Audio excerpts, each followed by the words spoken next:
All right, we are here live at React Summit. I'm K-Ball from JS Party. I'm joined by my co-host here. I'm Nick. Ahoy, hoy. Ahoy, hoy. And we have a special guest here today with us. Tom, why don't you introduce yourself? Hey everyone, I'm Tom Okino.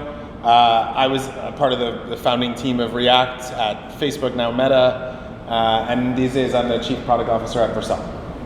Given that we are at React Summit, I'm sure we have to go into the story. So tell us a little bit behind the scenes. What was it like getting React started? In the early days, I think we were exploring a number of different ways to build web applications. And on the sort of ad side of our business, we had some more sophisticated applications than on the consumer side.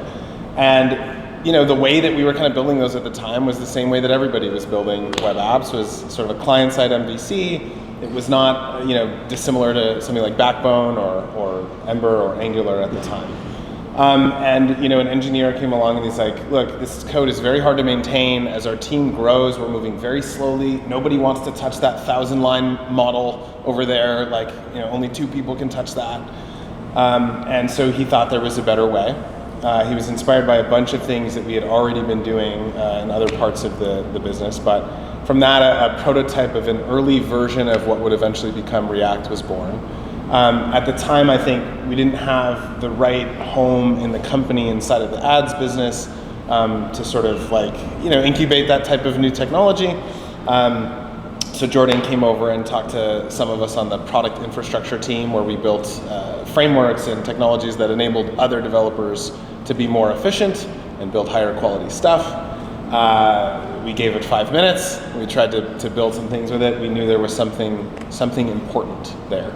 And that's when we kind of started to double down, and the rest you can hear about in the documentary or in one of the other interviews. But it was very much grew out of this organic sort of need, this emergent need for a simpler way of thinking about and developing our apps.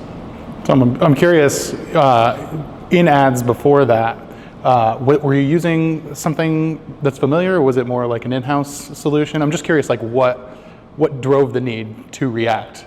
Yeah, it was something in-house, but it was not unfamiliar. I mean, one of the people that co-created our in-house framework, which was called Bolt, was a core contributor to Backbone. Okay.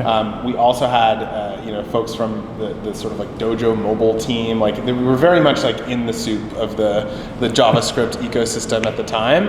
And so, I would compare our sort of in-house framework to sort of Backbone with a different way of doing the sort of view layer.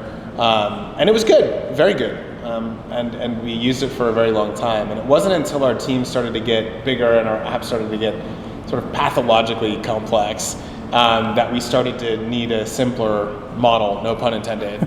We had these massive controllers and these massive models that nobody really wanted to touch, so many inputs. And we couldn't make changes with confidence. Right. And so that's when you're kind of looking at it and you're like, okay, I think there's maybe a simpler way to do this. So yeah.